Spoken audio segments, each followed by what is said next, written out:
కూటమి ప్రభుత్వం వచ్చిన తర్వాత మాకు పెట్టుబడులు వస్తున్నాయి అని అంటా ఉన్నారు. రీసెంట్‌గా కూడా అనిత గారు ఒక స్టీల్ ప్లాంట్‌ని జగన్మోహన్ రెడ్డి గారి హయాంలో వచ్చిన తర్వాత కూడా ఇప్పుడు వచ్చిందని చెప్పేసి అనిత గారు అన్నారు. నా సోదరుడు లోకేష్ గారి వల్లే వచ్చినాది అని అంటా ఉన్నారు. దీన్ని ఎలా చూస్తారు మేడం?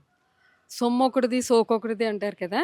అలాగేంటంటే, జగన్మోహన్ రెడ్డి గారి హయాంలో అన్నీ డెవలప్ చేసినయన్నీ వీళ్ళు రీఓపెన్ ఇప్పుడు ఓపెన్ చేస్తున్నారు. ఈ అంటే అప్పుడు ఆయన శంకుస్థాపన చేసినవయి అన్నీ ఇప్పుడు ఇన్ని అంటే 2 సంవత్సరాలయింది ఇంచుమించు ఈ కూటమి ప్రభుత్వం వచ్చి. అంతేగా?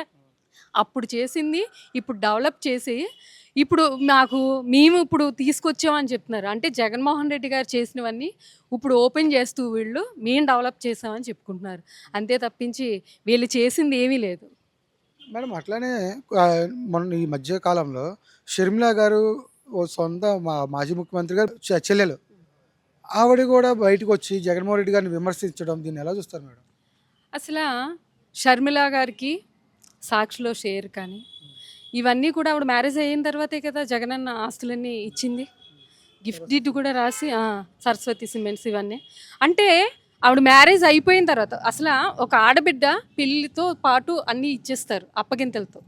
ఆ రోజుతో అయిపోతుంది నిజంగా చెప్పాలంటే. ఎప్పుడన్నా పుట్టింటికి వస్తే ఒక చీరో సారో ఏదో కట్టుకుని వెళ్తాను తప్పించి మేము మళ్ళీ ఇంకా ఆశించడానికి కూడా లేదు. కానీ అన్నగా పెద్ద మనసుకి నా చెల్లెలు బాగుండాలి, నా చెల్లెల కుటుంబం బాగుండాలని ఆ రోజున జగన్మోహన్ రెడ్డి గారు మరి ఆయనకున్న ఆస్తుల్లో కూడా షేర్లు పెట్టి ఆమెని గౌరవించారు.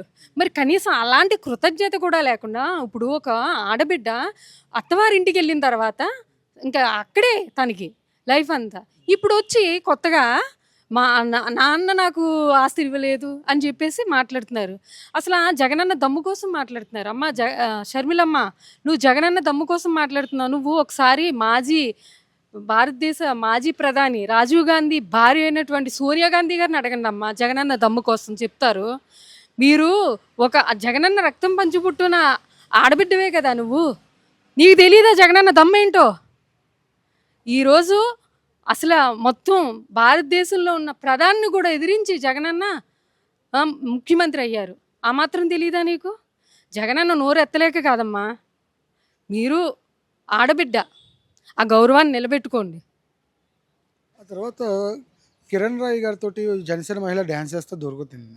ఆవిడే మళ్ళీ భారతి గారిని తిడతా ఉన్నారు, అడ్డగాడిదని అవి ఇవని. దీన్ని ఎలా చూస్తారు మేడం? అలాంటి మాటలు అలాంటి డ్యాన్స్ వేసుకున్న వాళ్ళే మాట్లాడగలరమ్మా. ఎందుకంటే ఇంక వాళ్ళకి అసలు ఒక నేను మహిళని లేదా నాకు వ్యక్తిత్వం ఉంది అనేది లేదు. ఆ వ్యక్తిత్వాలన్నీ కోల్పోయిన వాళ్ళందరినీ తీసుకొచ్చి ఈ జనసేన పార్టీ మరి మాజీ ముఖ్యమంత్రి అయినటువంటి వైఎస్ జగన్మోహన్ రెడ్డి గారి భార్యను తిట్టించడం నిజంగా మా అందరికీ బాధ కలిగింది. కానీ దీనికి తగ్గ ప్రతీకారం మాత్రం త్వరలో ఉంటుంది. కానీ జగన్మోహన్ రెడ్డి మహిళలని అవమానించారు అని, కానీ నిజ నిర్ధారణ చేస్తే బిల్లు అలా చేశారు కదా, కానీ వాళ్ళు పార్టీ నుంచి కూడా సస్పెండ్ చేయలేదు. దీన్ని ఎలా చూస్తారు మేడం? వాళ్ళు మాట్లాడిస్తుంటే పార్టీ నుంచి ఎందుకు సస్పెండ్ చేస్తారమ్మా?